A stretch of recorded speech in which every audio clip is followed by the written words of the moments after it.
भैया हो, हम गायक उमेश बाबा आप सब भोजपुरिया श्रोता के गोड़ छू के गोड़ लगतनी। चैत के महीना में हमार एगो कैसेट आप सबके बीच में चैत के रसगुल्ला जा रहा बा। ये म्यूजिक सजौले बानी हमारे बड़े भाई सोनू मिश्रा जी। ये गीत के कलम के जादू देखौले बानी हमारा उजाला फिल्म के मालिक उमेश गाजपुरिया जी। आशा ना पूरा विश्वास बा कि गीत आप लोग के बहुत पसंद आई। आसमान करे मर जाती ससुर न जाती हो। आई हो दादा ई का करतारू। आसमान करे मर जाती ससुर न जाती हो कि ए हो सखी मोर पिया खाली करावेला कटनिया नैहर में चैत मनैती हो। ए हो सखी मोर पिया खाली करावेला कटनिया नैहर में चैत मनैती हो। वो तो भोरा है का भेरा मोय मसूरी इधर खेत में चनक जाई बुलबुल के लेके पहुंचा।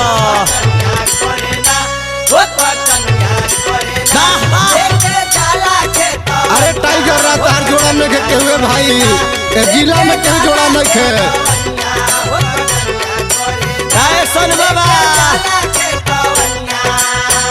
बड़ा डर लागे भतारैया बाटी से ढोरी पके माटी हटावे लाई काटी से।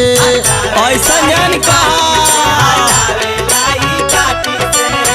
बड़ा डर लागे भतारैया बाटी से ढोरी पके माटी हटावे लाई काटी से। मन करे कतो ही लुकैती हाथ न अइती हो। अरे जियो मन करे कतो ही लुकैती हाथ न अइती हो।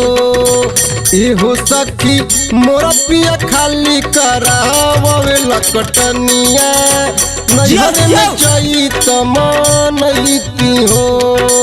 ए हो सखी मोर पिया धन्य वेतन के संग धैले रह नैहर में चैत मनैती हो। गमछा तनी ओढ़ा दो लागता रे माचरिन के गमछा है घरे सब बुझा तक बंद कर गावरी उरुआ के आहट में कोरावा में हम के साटा काय बुटानी कारबा कोरावा में हम के साटा।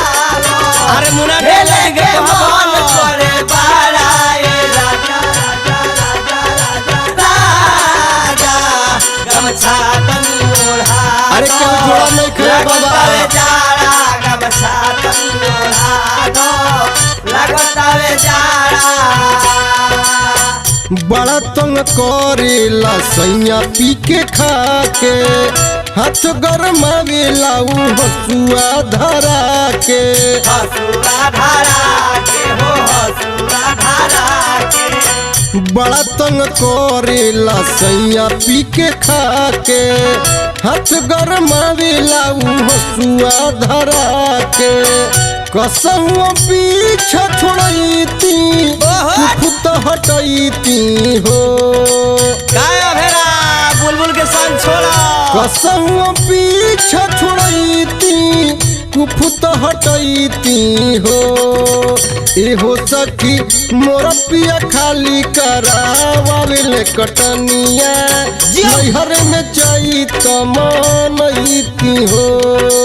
ए हो सखी मोर पिया खाली करावेले कटनिया नैहर में चैत मनैती हो। धन है मेसवार और जोड़ा नहीं खे धरती पर काहे बुलबुल बो मेन चैत में धोखा देबू का।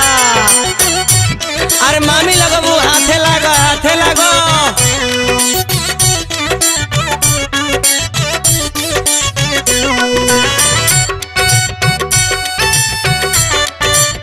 छोड़ा भूटानी मिठाई के दुकान चला ना बहुत सी काटे।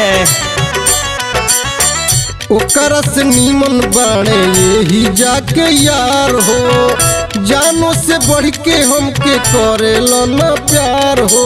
धन्य ओकर से नीमन बाणे यही जाके यार हो, जानो से बढ़ के हमके करेला न प्यार हो। बाबा में सो संग गईती चैता हम गईती हो। अरे सर दम चालू रखो। बाबा में सो संग गईती चैता हम गईती हो। ए हो सखी मोरा पिया खाली करावल कटनिया, नैहर में चैत मनईती हो। ए हो सखी मोर पिया खाली करावल कटनिया, नैहर में चैत मनईती हो।